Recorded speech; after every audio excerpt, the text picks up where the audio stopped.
Hello everyone, welcome back to my new vlog. জানি অনেক দিন পর ভ্লগ দিচ্ছি, তো ভ্লগটা দেখতে থাকো। কোথায় যাচ্ছি তোমরা জানতেই পারবে। Hi everyone, merry Christmas. তো আজ হচ্ছে 25শে ডিসেম্বর আর আমরা যাচ্ছি শান্তিনিকেতনে।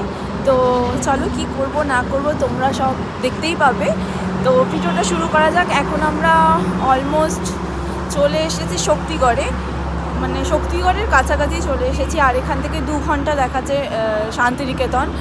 তো পৌঁছেই তোমাদের সাথে দেখা হবে। এখন একটা জায়গায় রেস্ট নেওয়ার জন্য দাঁড়িয়েছি, একটু খাবো দাবো। তো চলো।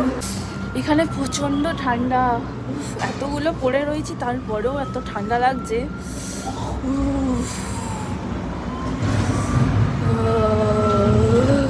তো টিফিন করার পরে আমরা একটু এগোনোর পর দেখি যে ল্যাংচার দোকান রয়েছে। আর শক্তিগড় এসেছি, ল্যাংচা না খেলে হয়? শক্তিগড়ে যখন এসেই গেছি, এরপরে আসতে পারবো কি পারবো না কোনো দিন জানি না, তাই ল্যাংচা একটা খেয়েই আমরা বেরিয়ে পড়লাম। আর পেটটা ভারী ছিল, তাই একটা ল্যাংচায় দুজন হাফ হাফ খেয়েই বেরিয়ে পড়েছিলাম। আর কলকাতা থেকে শান্তিনিকেতন আসতে বাইকে আমাদের 4 ঘন্টা মতন পড়েছে। আর তোমরা যদি টানা চালাও তাহলে 3 ঘন্টা থেকে 3.5 ঘন্টার মধ্যে তোমরা পৌঁছে যাবে। আমরা যেহেতু সাডেন প্ল্যান করেই বেরিয়ে পড়েছিলাম, আর 25শে ডিসেম্বর বলে কথা, কোনো রুম পাচ্ছিলাম না। আর যেই রুমটা পেয়েছিলাম সেটা হচ্ছে একটা রিসর্ট, তো একটু ভেতর দিকে পেয়েছিলাম রিসর্টটা, তো সেটাই বুক করে নিয়েছিলাম আমরা অনলাইন থেকে। সো রুমে গিয়ে ফ্রেশ হয়ে বেরিয়ে পড়েছি। আর তার আগে তোমাদেরকে একটু দেখিয়ে দিই আমাদের রিসর্টটা কীরকম। তো এইটা হচ্ছে সোনাঝুরি থেকে প্রায় 11 কিলোমিটার একটু ভেতরে। এখানে নেওয়ার আরও একটা কারণ আছে, আমি যেহেতু শহরে থাকি আর একটু গ্রাম্য পরিবেশের মাঝখানে থাকতে চাইছিলাম। তো এই রিসর্টটা থেকে ধানের ক্ষেত, মাঠ ঘাট সব দেখতে পাওয়া যাচ্ছিল, তাই এই রিসর্টটা আরও বিশেষ করে চুজ করেছিলাম আমি আর বিকাশ। এখানে গাড়ি রাখারও ব্যবস্থা আছে, এখানে অনেকেই এসেছিলেন গাড়ি নিয়ে, তোমরা দেখতেই পাচ্ছ। তো আমরাও গেছিলাম বাইক নিয়ে, কিন্তু তোমরা যদি 4 চাকা নিয়ে আসতে চাও তাও আসতে পারো। আর ওইটা হচ্ছে কিচেন, ওখানে তোমরা লাঞ্চ বা যা খাবার খেতে চাও সেখান থেকে খেতে পারো। তো তার জন্য এক্সট্রা পে করতে হবে অবশ্যই। যাই হোক, তো তোমাদেরকে একটু ভালো করে ঘুরিয়ে নিই, এরপর চলো রুমে নিয়ে যাই তোমাদের। এটা হচ্ছে আমাদের রুম, এখানে একটা টিভি আছে, অন্ধকার লাইটটা।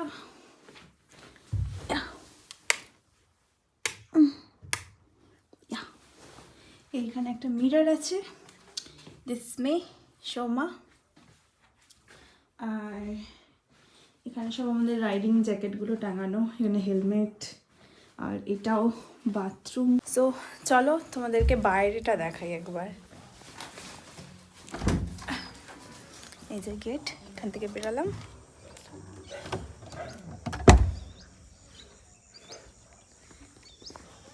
জাস্ট বিউটিফুল, কত সুন্দর জায়গা।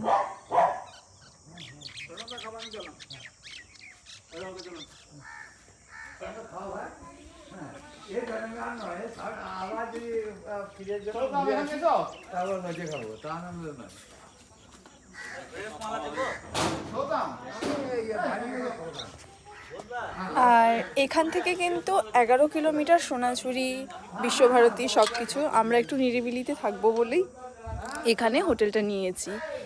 সো এখন সবে খেয়ে এলাম, এবার বেরাবো, সোনাঝুরির দিকেই যাব। দেখি এখন অলমোস্ট দুপুর না, বিকেল হয়ে গেছে, 4টে বেজে গেছে। তো দেখা যাক কোথায় যাই। তো চলো তোমরাও আমাদের সাথে।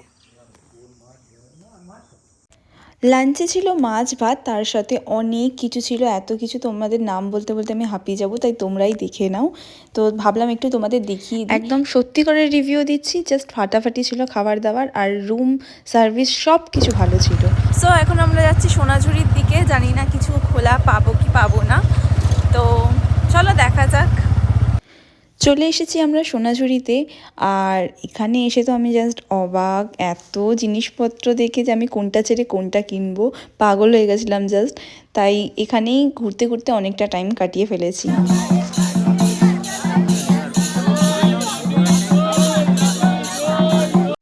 এখানে হ্যান্ডমেড জুয়েলারি, হাতের তৈরি নানা রকম সব খেলনা, সব জিনিসপত্র, এমনকি শাড়ি, জুতো, জামা সব কিছু অ্যাভেলেবেল, আর সব রিজনেবল প্রাইসের মধ্যেও পেয়ে যাবে। হ্যাঁ, অবশ্যই বার্গেনিং করবে। এই সোনাঝুরি হাটটা বিশাল বড় এরিয়া জুড়ে বসে, আর এত দোকান তোমরা একদিনে গিয়ে ঘুরে শেষ করতে পারবে না, এত দোকান ওখানে। আর সাঁওতাল ডান্স তো রয়েছেই ওখানে, তো কত জুয়েলারি নিয়ে বসেছে, আমি জাস্ট অবাক আর পাগল হয়ে যাচ্ছি যে কখন আমি কিনবো এই ভেবে। আর এখানে মিউজিক আমি দিতে পারলাম না, কারণ কপিরাইট চলে আসবে, তোমরা জানোই। এরপর আমরা সোনাঝুরি হাট ঘুরে চলে গেছিলাম পৌষ মেলাতে, আর এখানে এসে দেখছি বিশাল বড় মেলা। এত বড় মেলা আমি জীবনে কোনোদিন দেখিনি, একমাত্র শান্তিনিকেতনে এসেই আমি দেখলাম এত বিশাল বড় মেলাটা বসেছে। মানে এমন কোনো জিনিস নেই যে এখানে মানে কোনো দোকানে নেই, সব কিছু আছে। আর এইখানটায় না আমার খুব ভালো লেগেছে, একটা দাদা মানে সবার আর্ট করছিল কার্টুনের মতো, তাই আমি দেখছিলাম এখানে। আর 100 টাকা করে মনে হয় নিচ্ছিল। এরপর দেখি একটা মাটির হাঁড়ির মধ্যে চা হচ্ছে, তাই বললাম যে চলো একটু চা খাই। চিয়ার্স। শান্তিনিকেতনে এসে আমি শান্তিনিকেতনে চা খাচ্ছি। আর এই কাকিমাটা ঝুড়ি বানাচ্ছে, দেখুন কি সুন্দরভাবে, আমি দেখছিলাম। এরপর চলে গেছিলাম ভেতরে, পাটের মেলা হচ্ছিল যেখানে পাট দিয়ে সব কিছু তৈরি। দেখুন কি সুন্দর লাগছে, তাই না? আমি তো জাস্ট দেখছিলাম যে ভেতরে কি কি পাওয়া যায়, পাট দিয়ে কি কি তৈরি হয়েছে না হয়েছে, এত সুন্দর সুন্দর জিনিস তৈরি হয়েছে, আমি জাস্ট দেখছিলাম। যারা ভাবছো নেক্সট ইয়ার শান্তিনিকেতন যাবে বা সোনাঝুরি যাবে, ওখানে কিন্তু জিও কাজ করে না একদমই, বিশেষ করে তো এই মেলার মধ্যে একদমই কাজ করছিল না সিম। এরপর মেলা থেকে ঘুরে চলে এসেছিলাম রিসর্টে। এখানে আরও যারা এসেছিলেন, মানে আমাদের সাথে নয়, তারা রাঁচি থেকে এসেছেন, তো তারা এখানে প্রোগ্রাম করছিল ছোটোখাটো একটা, তাই আমরা বসে বসে একটু দেখছিলাম, যেহেতু আমাদেরকে বলেছিল একটু তাড়াতাড়ি আসতে। সো তাই আমরা তাড়াহুড়ো করেই চলে এসেছিলাম রিসর্টের মধ্যে। আর শান্তিনিকেতনে ভীষণ ভীষণ ঠান্ডা ছিল, এই আগুনটার পাশে বসে আছি, তাই আমি এখান থেকে আমি এক পাও নড়িনি, এত ঠান্ডা। এখানে সবাই ডান্স করছিলেন, এমনকি রিসর্টের মালিক পর্যন্ত চলে এসেছিলেন। বিকাশের পাশে যিনি দাঁড়িয়ে আছেন, উনি হচ্ছে এই রিসর্টের মালিক। তো তোমরা যদি এখানে আসতে চাও, আমি স্ক্রিনে দিয়ে দেবো ফোন নাম্বার, তোমরা এখান থেকে ফোন করে বুক করে আসতে পারো। তো যাই হোক, রাতে আমাদের ডিনার ছিল রুটি আর কষা কষা মাংস, এইটা খেয়েই আমরা চলে গেছিলাম রুমে। আজকের মতন এইটুকুই ভিডিও, দেখা হবে কালকে সকালে, চলো। আজ হচ্ছে 26শে জানুয়ারি, আজকে কি করছি না করছি চলো তোমাদের সাথে দেখাই। এখানে পরিবেশটা খুব সুন্দর, এই দেখো পুরো গ্রাম্য পরিবেশ, এদিকে খুব সুন্দর পরিবেশ।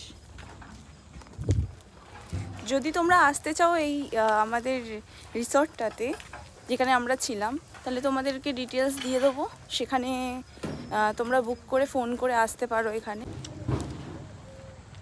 আমরা যাচ্ছি হেঁটে হেঁটে, এখানে নাকি খেজুরের রস কোথায় পাওয়া যায়, তবে আমার খেতে ইচ্ছা করছে না, খেলেই পেট খারাপ হয়ে যাবে। দেখতে যাও, একটু দেখতে যাব কেমনভাবে হচ্ছে না হচ্ছে, ফোটাচ্ছে কিভাবে, ওটাই আসল, খাওয়াটা জরুরি নয় আমাদের জন্য। দেখো এখানে সর্ষে চাষ হয়েছে, সর্ষে ফুল হয়েছে এখন আপাতত। এটা ভালো।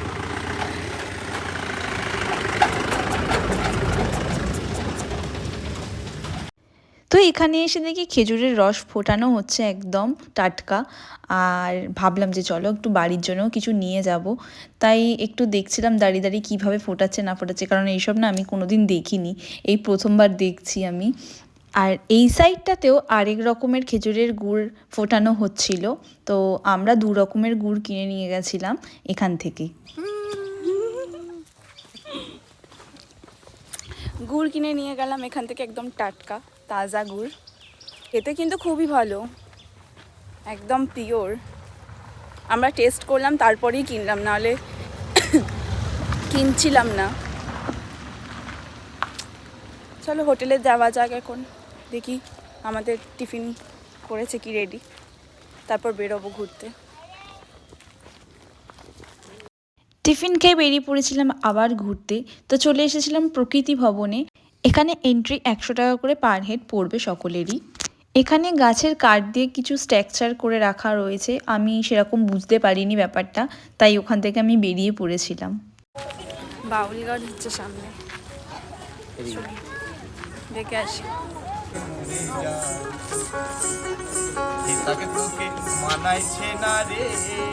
কপিরাইটের ভয়তে তো আমি কোনো গানই দিতে পারছি না। তো এরপরে চলে এসেছিলাম ডিয়ার পার্কে। এখানে আসলে তোমরা অবশ্যই একটা হার্ড কপি আর একটা সফট কপি নিজেদের ডকুমেন্টস রাখবে, আধার কার্ড বা ভোটার কার্ড। এখানে কোনো এন্ট্রি ফি নেই, একদম ফ্রিতে তোমরা ঢুকতে পারবে, কিন্তু অবশ্যই তোমাদের ডকুমেন্টসগুলো ক্যারি করবে। ফাইনালি চলে এসেছি ডিয়ার পার্কে। চলো এবার দেখা যাক ডিয়ার আছে কি নেই, নাহলে আমার ডিয়ার তো সাথেই আছে।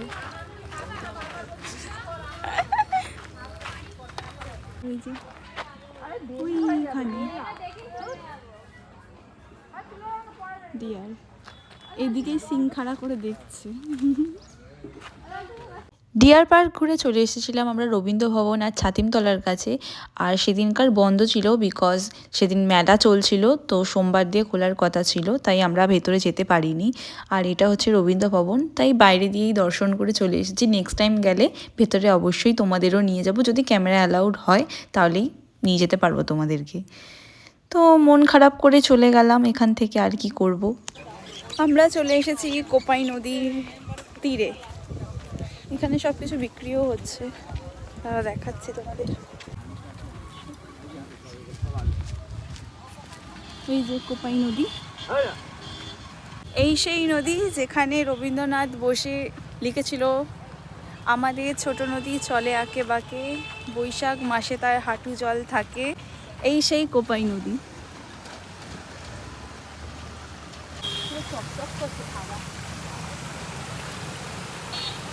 এদিকে তাকাও। ঠান্ডা জল, ভিডিও করছো? করো। ঠান্ডা জল। দুপুর হয়ে গেছিলো যেহেতু, তাই এই রেস্টুরেন্টটা থেকে আমরা লাঞ্চ করেছিলাম।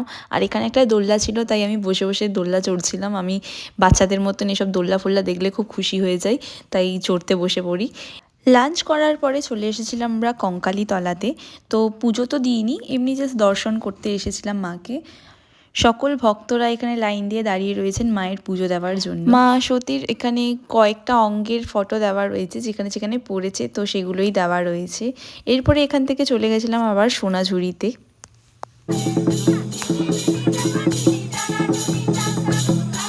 সেই দিনই সোনাঝুরি ঘুরে আবার গেছিলাম আমরা মেলাতে, কারণ মেলাটা এত বড় বসেছে, আমরা দুদিন ঘুরেও শেষ করতে পারিনি। আর এই নাগরদোলনাটাতে না উঠলে হয় না, এটা প্রায় 10 তলা উঁচু সমান বিল্ডিংয়ের সমান। তো এখানে 100 টাকা করে টিকিট নিয়েছিল, আমি একা উঠেছিলাম, বিকাশ এসবে ভয় পায়, তাই ও ওঠেও নি। আর এত ঠান্ডা লাগছিল এর ওপরে ওঠার পরে। আর তোমাদেরকে দেখাচ্ছি মেলাটা যে কত বিশাল বড় বসেছে, একবার দেখাচ্ছি তোমাদের, দাঁড়াও। এই দেখো, এবার তোমাদের দেখাই মেলাটা। যতগুলো লাইট জ্বলছে, যতগুলো লাইট দেখতে পাচ্ছ, এই মাথা থেকে ওই মাথা পুরো এরিয়াটা জুড়ে মেলা বসেছে। আমি জাস্ট এই মেলাটা দেখবার জন্যই মেন নাগরদোলাতে উঠেছিলাম, যে তোমাদেরও দেখাবো আর আমি নিজেও দেখব। তো চলো, আজকের ভিডিওটা এইটুকুই। নেক্সট দিন আমরা বেরিয়ে পড়ছিলাম বাড়ির উদ্দেশ্যে, আর কিছু নেই সেরকম। তো ভিডিওটা আজকে এখানেই শেষ করছি, দেখা হবে আবার অন্য কোনো ভ্লগে। টাটা। সকলকে নতুন বছরের অনেক অনেক শুভেচ্ছা। সকলে ভালো থাকবেন, সুস্থ থাকবেন, সাবধানে থাকবেন। তো চলো, টাটা।